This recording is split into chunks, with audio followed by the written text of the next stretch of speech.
The F-22, the premier US fighter plane, took decades to come to fruition.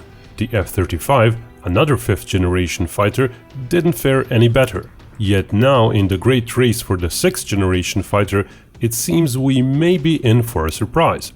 Little nuggets of information are gradually being disclosed, and it appears the first sixth-generation fighter jet in the world is going to be one procured by the US Air Force, and that it may reach initial service before the end of this decade.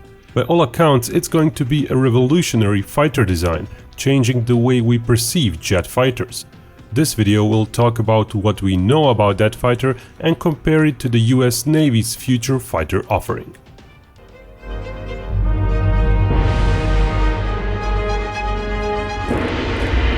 In a global conflict, next-generation fighters are likely going to be key, and in Conflict of Nations, a game sponsoring this video and simulating future global conflicts, you can try and see how it would all go for yourself. Conflict of Nations is a free online PvP strategy game. You choose a real country, lead it and try to conquer the world, while competing against up to 127 other real players. Matches are played in real time. You can forge alliances with other players and engage in massive battles to take over the world. I love the pace, it's definitely not frenetic. I manage my nation slowly, give out meticulous orders to my military, and then watch my strategy's results unravel. Some games can take weeks to complete. Best of all, Binkov viewers will get an exclusive gift. Click on the link in the description and you'll get 13,000 gold and 1 month of premium subscription for free. Back to our video. Let's start with the juicy bits first. What have various US Air Force officials recently said about their 6th generation fighter, or NGAD, Next Generation Air Dominance Project? It will be a family of aircraft. A manned aircraft will form the core of the overall system, but there will be several different aircraft designs overall, and in a mission, a handful of autonomous drones will accompany the manned plane in a formation, up to 5 according to Air Force Secretary Frank Kendall. This June, Air Force Chief of Staff Charles Brown said the NGAD will have some air-to-ground capability as well, but that wording does imply its role will first and foremost be one of air superiority. He also said the Air Force never developed a fighter with the ranges of the Pacific in mind before. NGAD would be the first such design, which seems to give credence to the idea that the aircraft themselves will be pretty large. Just how big is unknown, but if a few thousand miles of combat radius are required, it seems likely the manned portion of NGAD will be at least a 50-ton plane. It's also possible it will be even bigger, essentially a bomber-sized plane. While unmanned aircraft have up to today usually been small, the unmanned aircraft of the NGAD family are likely to be quite big, possibly even larger than the F-35. In order to achieve very long range, to carry weapons and other systems, the aircraft will need to be larger than its predecessors. Will all the NGAD planes be stealthy? Yes, stealth as a requirement hasn't gone away. People citing various sources working in the aviation industry say NGAD will be an order of magnitude more stealthy than today's F-35 and F-22. Others gave quite specific estimates, saying that the NGAD's radar cross-section is expected to be comparable to a BB pellet, which means a metal ball with a diameter less than 5 mm. Famously, the F-22 RCS was at one point claimed by the Air Force to be marble-sized. Also, it's supposed to be stealthy in a wide range of radar bands, not just optimized to be stealthy against fire control bands. In a sense, it may be closer to B-2 bomber's stealth design, which again might not be so hard to achieve if the plane is indeed very large. But at the same time, stealth is not enough. Advances in computing and more sensitive radar components have made modern radars very potent. US Air Force General Mark Kelly recently said that close-in electronic jamming will be required even for stealth aircraft at certain ranges. Indeed, back in the mid-2010s, Air Force officials mentioned that the 6th generation fighter might need jamming plane escorts. It is looking quite likely that the typical NGAD fighter formation is going to look like this: a single large, possibly 2-seat aircraft. Binkov further thinks the plane itself might carry long wavelength radars, and its weapons capability might be a mix of tiny self-defense missiles and possibly very long-range missiles, possibly even laser weapons for self-protection against enemy missiles. Far in front of it and around it will be several unmanned loyal wingman planes.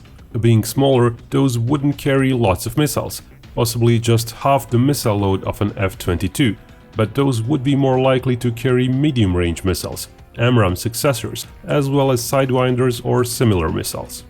Frank Kendall further said those unmanned planes would be made modular. That might mean they would be capable of housing a radar, but perhaps for some missions the radar would not be equipped, or various radars might be distributed among all the loyal wingmen, or just some of the loyal wingmen will feature big and powerful radars. A jamming wingman is likely to fly somewhere behind the attacking wingman, or even behind the mothership plane as well. Additional support wingman planes might also be possible, some launching various even smaller and cheaper drones to serve as decoys and/or additional jammers.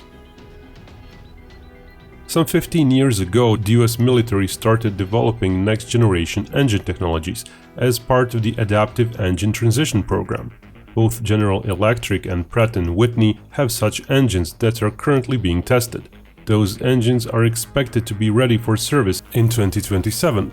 Though they're made for the F-35, they may also fit the NGAD until their next-generation adaptive propulsion engines become ready in the early 2030s. AETP engines have shown impressive performance. They can extend the range over current planes by up to 30%. They can improve thrust, resulting in acceleration better by 18% when used on the F-35. The US Air Force is developing several different air-to-air missiles for the future. The most well-known is the AIM-260, AMRAAM's replacement. That missile was initially expected to enter service late this year. Even if a bit late, it will surely enter service before the NGAD. US General Kelly said the AIM-260's range will likely be considerably greater than the range of the Chinese PL-15 missile, whose expert variant has a range of some 90 miles. There are other missiles in development, like the Very Long-Range Engagement Weapon and something called the Modular Advanced Missile, but not much is known about those.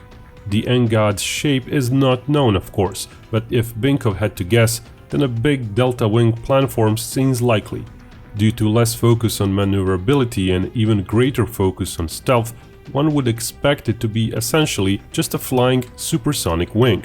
2 next-generation engines should suffice for the manned plane. It would be logical for the same engine to be used on unmanned single-engine planes, as those too would be fairly large. Those might feature better maneuverability and more complex shapes. And all designs are likely to be supersonic ones, so their formation can be maintained. While some speculations exist that the design speed might even approach Mach 3, there is really no basis for that yet. But how will something so advanced be ready so relatively quickly? After all, previous US fighters certainly took their time.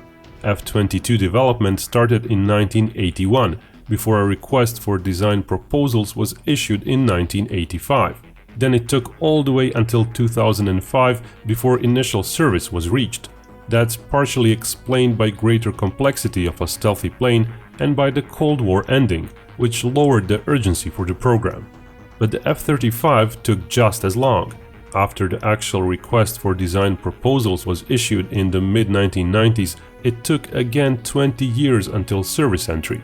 So even with all the computers and digital engineering, with a second 5th generation fighter effort and seemingly greater urgency, the F-35 took just as long as the F-22, from its request for proposals to service entry. Many have said it's impossible that a 6th generation fighter, something evidently super advanced, can take a shorter time to develop. Indeed, the office running the next generation air dominance program was formed only in 2019. So how is it possible that the 6th generation fighter will be, as recently announced, fielded by the end of this decade? One thing to know about the NGAD is that it's a classified program. While the leisurely era of the 90s and aughties allowed for full disclosure, the NGAD is different. The US military has for some time now believed it should not keep the public informed of how the program is going. Keeping as much of it secret could confuse potential adversaries. That's yet another indication that we as a human race are indeed going towards another Cold War arms race. But we digress. The US Air Force NGAD program is even more secretive than the B-21 bomber program. That program at least told us whose design won and gave us at least rough illustrations of the final aircraft. With the NGAD, almost everything is secret. Coincidentally, the US Navy's Next Generation fighter jet program shares the same name, Next Generation Air Dominance Program. The Navy is even more secretive, hiding even the sums spent so far on development of their fighter. The Air Force's NGAD program likely had a preliminary phase in the early 2010s. Air Force Secretary Frank Kendall said that the program really started in 2014. In 2015, early experimental prototyping began, after an unspecified contract was signed. Key technologies were developed during that risk reduction phase. Kendall characterized that period as an X-plane phase. Whether that referred to planes like the X-35 and X-32, which were demonstrator proposals for overall fighter designs, or planes that demonstrated only certain technologies, is not known. The latter would be planes like the X-1 demonstrating supersonic flight, or the X-5 demonstrating variable sweep wings, or the X-31 demonstrating vector thrust, or the X-36 demonstrating a tailless fighter, and so on. Famously, in 2020, US officials said an NGAD program aircraft flew and broke various records. Not much else was disclosed at the time, but Kendall recently described that plane as an experimental prototype.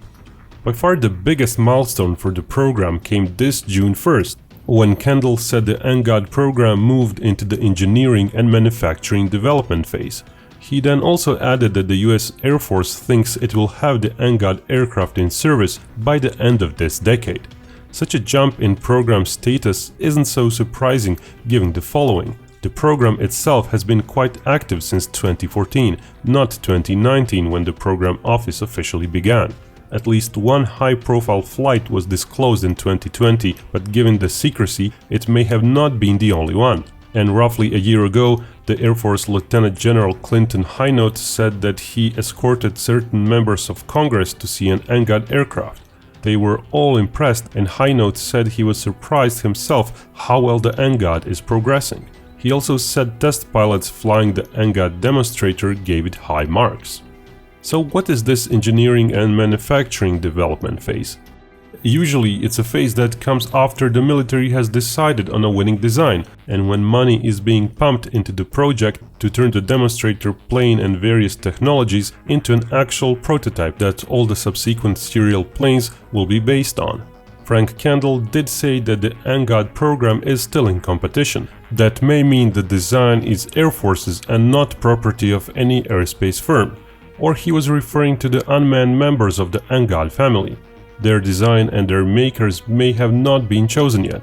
So if indeed the NGAD plane enters service in say 2029, that would suggest a 7-year-long EMD phase. For reference, both the F-22 and F-35 took roughly 13 years from choosing a design to service entry. Which company will lead the manufacture effort and has been given the EMD contract is not known, as even the list of companies participating in the program is not known. If Binkov were a betting creature, he would put his money on Lockheed Martin, due to it having the most experience with this class of fighter jets, with some of the other companies getting the unmanned plane escort design contracts in the future. Kendall also said unmanned planes would be further developments of the Air Force's Skyborg program, which has been developing autonomous fighter drones for some time now. Boeing, Kratos and General Atomics are most likely to have their future enlarged design variants chosen. The whole plane is not going to be cheap. This April, Kendall said that per piece price tag of the program will likely cost multiple hundreds of millions of dollars. Whether that's 400 or 800 million is hard to say. Also, does a piece mean just a manned aircraft, or does it mean one system including several unmanned planes? That's also up to debate. General Hinote had earlier said the NGAD will not replace F-22 on one-for-one basis. That implies there will be fewer than 180 NGAD systems. But since each NGAD system is indeed a network of several unmanned planes, then the capability of say 2 NGAD systems might be even comparable to a flight of a dozen or more Raptors. Money spent on the NGAD so far is not negligible, and future figures point to a program in full developmental swing. By 2025, it's planned $9 billion would be spent on it. Of course, the biggest cost spikes are yet to come, as even the first prototype is yet to fly. For comparison, total F-22 development costs were projected to be $32 billion in 2011 dollars. If you wonder whether fewer than 180 NGAD systems is going to be enough, another plausible explanation for the number lies in the new procurement and development method the US Air Force seems to have embraced. Some years ago, the Air Force spoke highly in favor of new digital engineering and testing methods, enabling them to not only have faster development times, which we seem to be seeing now with the NGAD, but also enabling them to make new planes of potentially iterative designs, but with new tech and new capabilities much more often. While Frank Kendall said that the manned plane is not going to be so simple that a new variant could be developed every 5 years, he did say the Air Force expects the unmanned wingman planes to adhere to such design refreshment schedules. Back when William Roper was Chief of Acquisition for the Air Force, it was envisioned that the NGAD would not even be built to last for 40 years, the way current planes are engineered to last, but that airframe would actually end its service life 12 to 15 years after procurement, after which a new variant would take its place. So, for example, after 500 produced unmanned loyal wingman planes, an even newer type may come 5 or 10 years later, with the first produced unmanned planes being retired and replaced by the new generation planes after mere 15 years. If that happens, it would mean the US Air Force would not have too many manned NGAD planes at one time, but it would also mean US unmanned planes would constantly be at the very edge of technological capabilities. Those unmanned wingman planes are going to be designed to be as modular as possible. That may mean some missions will have them configured to have radars, while others may require other sensors or no sensors. Some may have them configured to be radar jammers or to carry decoys, and so on. But using just what they need for a particular mission, the cost might be kept fairly low. While each unmanned plane is still likely to cost tens of millions, the goal is to keep them cheap enough that they could be risked in combat and lost in numbers. Artificial intelligence is going to be a key requirement for the NGAD, as the US Air Force needs them to be autonomous. Kendall said software development is hard, but that application of AI will be exciting to watch as the system matures in the next few years. NGAD, as said, is also the name of the Navy's next-generation fighter, which will replace the Super Hornets and is thus expected to become more numerous than the F-35 on Navy's carriers in the future. When that might happen is unknown, as the Navy's program seems less mature. Binkov would expect it would get fielded at least 5 years after the Air Force's plane. The project officially entered the concept refinement stage in 2021. So it's likely multiple design proposals are still in the running, and the engineering phase is still years away. The Navy too spoke of multiple systems being teamed up, some manned, some unmanned, with their NGAD plane being the quarterback player. What little is known is that the Navy said their analysis showed the need for longer range and greater speed than the current planes offer, so we're likely talking about Mach 2 and above, as well as at least 1,000-mile reach, but likely more. The Navy's NGAD plane is expected to use similar engine technologies as the Air Force's plane will use, and will likely share much of the underlying sensor technologies and weapons.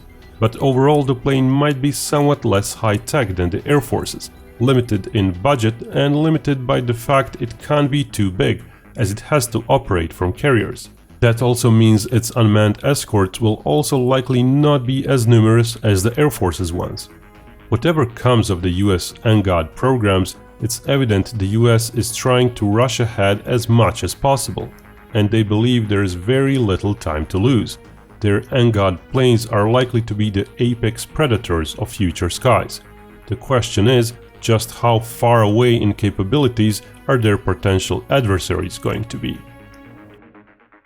Allow us a few more details on Conflict of Nations. It's a grand strategy in the grandest meaning of the term. You have a chance to manage everything, from your country's economy, technology covering over 250 individual items to research, to your army. There's over 100 beautifully modeled modern weapon systems to play with, including fighter jets, nuke subs, paratroopers and even nuclear weapons. Hey, there's one game mode, Apocalypse, where everyone gets nukes basically from the start. You have to manage your allies carefully and choose the best strategy to have a shot at taking over the world. And Binkov viewers can get some exclusive help in doing that. Click on the link in the description and you'll get 13,000 gold and 1 month of premium subscription for free. Offer is available for 30 days only, so don't lose time. Go on, choose your country and conquer the world. And remember, Binkov may talk about hypothetical wars, but only real peace can bring us all together.